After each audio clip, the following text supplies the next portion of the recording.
Barakat Yahweh, Barakat Yahweh Shai, Barakat Yahweh, Barakat Yahweh Shai, Barakat Yahweh, Barakat Yahweh Shai, Barakat Yahweh, Barakat Yahweh Shai. First and foremost, all praises and glory and honor due to Yahweh Bashim Yahweh Shai, Bashim Chakadash.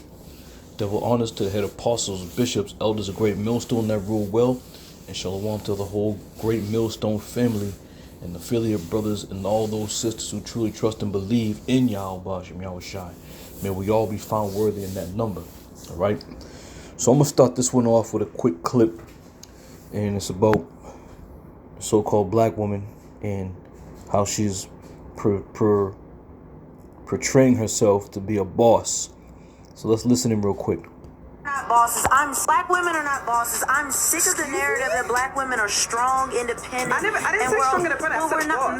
A man does not want a woman who says she's a boss. Insecure men don't want a No boss. man. They respect you as your singer and they're pandering because of your talent. But are they taking you home and saying that's my wife? Somehow. There's a difference. Somehow. That's the between your art and being a wife. Because the Bible, you talked about being a Christian, but it says the older women need to teach the younger women, and younger women need to listen, be submissive. But you know how many young women are not submissive to what men say? But you say you're a Christian woman. You can't be a Christian woman and buck against what men are saying. That is anti-biblical, it's anti-God, and it makes you the great whore of Babylon. I'm going to be honest. But don't claim Christianity if you're not willing to submit to when men are telling you. A lot of women are Christian feminists. You claim Christianity when it works in your favor, but you put down men and say, you're rebellious, you are antichrist, and you are Jezebel. Black women are not.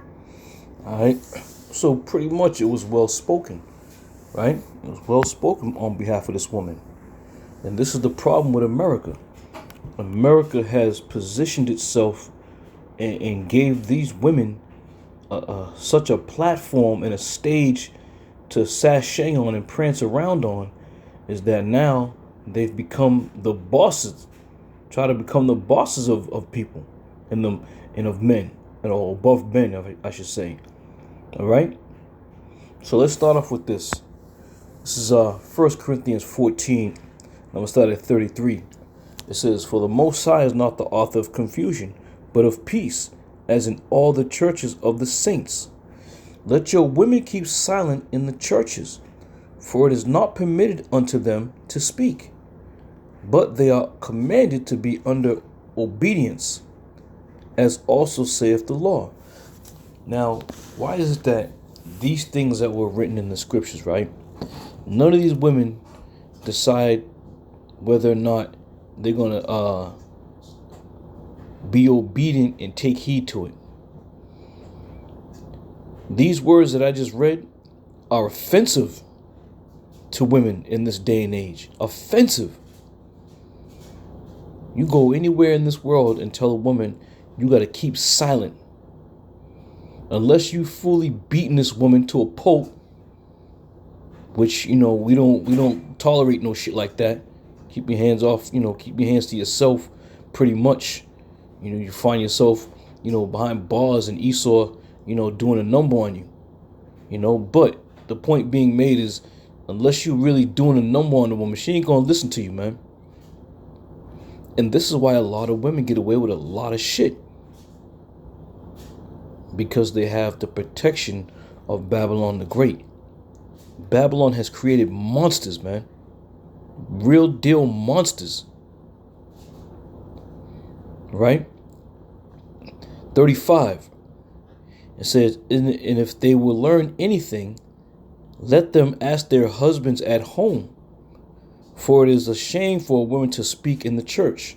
Now, this is why the Apostle Paul had to write these letters to the Corinthians, a couple letters, because it was going off on every aspect imaginable. And the worst offense of all was the fact that they were letting their women get involved with the daily administrations concerning the word. And this is why it was spoken. It says, for it is a shame for them to speak in the church. All right. But that being said, this verse 34 and 35, these verses would be known in today's world as controlling. You're trying to control me. All right. I was involved with a conversation, and I'm gonna just get right to the point. I was involved with a conversation. I was asked a question, and at the end of the whole crux of the conversation was a man wanted his wife to watch over the kids and not send them off to daycare or whatever. And the question was asked to me, well, what do I think about that? I was like, well, shit, that's that man's business first and foremost. But I said, but since you're asking me, I don't disagree with him. If you have the ability to as a mother take care of your children and not have to give them over to the system or have somebody else raise them, shit, by all means. But at the end of this whole thing, it was determined that this man was trying to be controlling.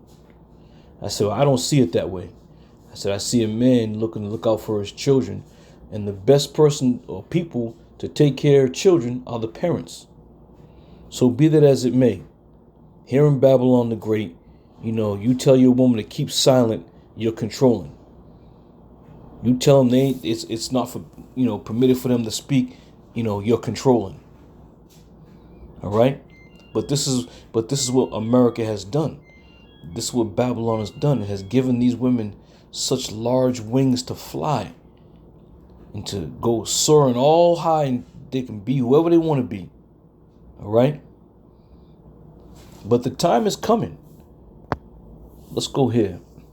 2nd Ezra 6:22. It says, and suddenly shall the sown places appear unsown. Now, this is the reason why women act the way they act. Because right now, America's sown. All right? Everything's in order. And everything benefits the woman in this society, man. Everything. You get the cream of the crop of everything because the place is sown. However, when this place appears unsown and the full storehouses shall suddenly be found empty, it is in that time, you women are going to really desire to be with a man.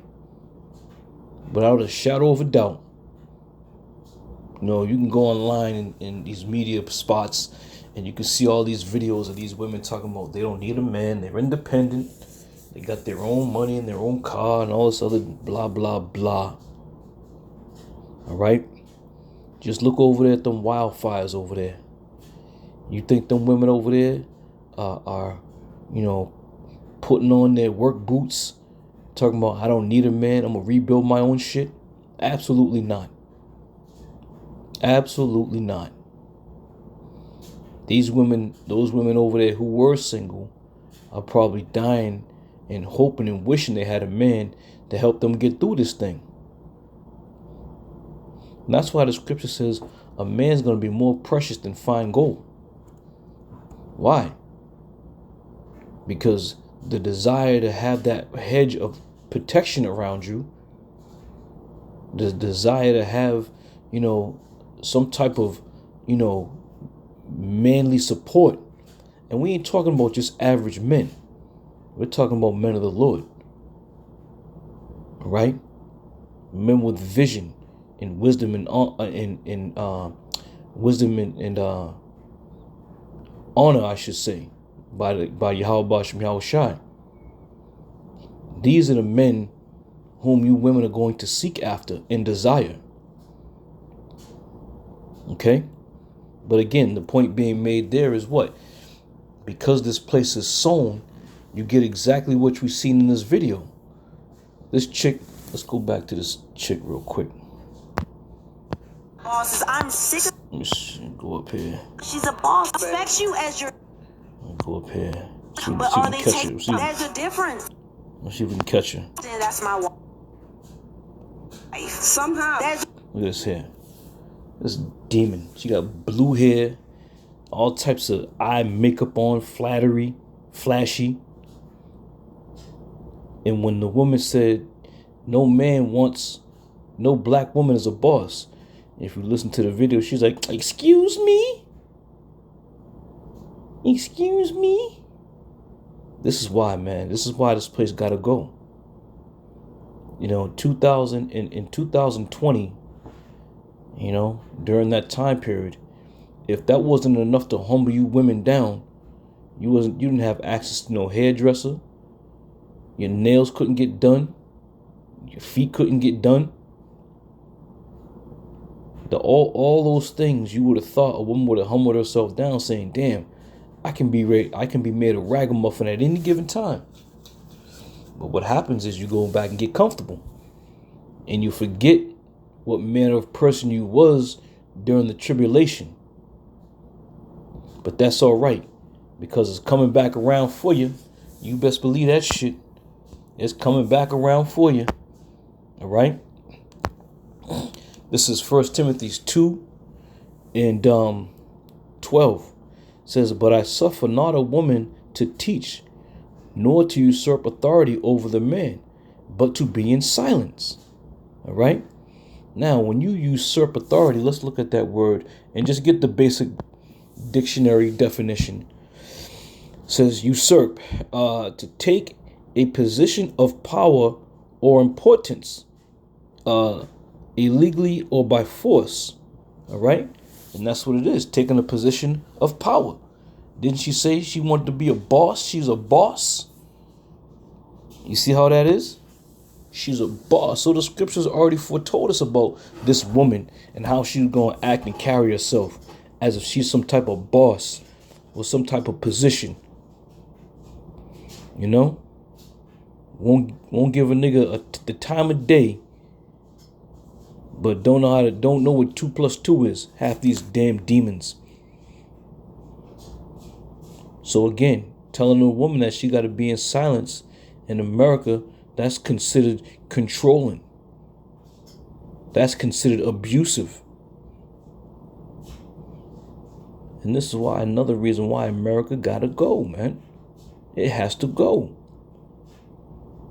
There's no fundamental, sound, judgment in this place, man. Nothing.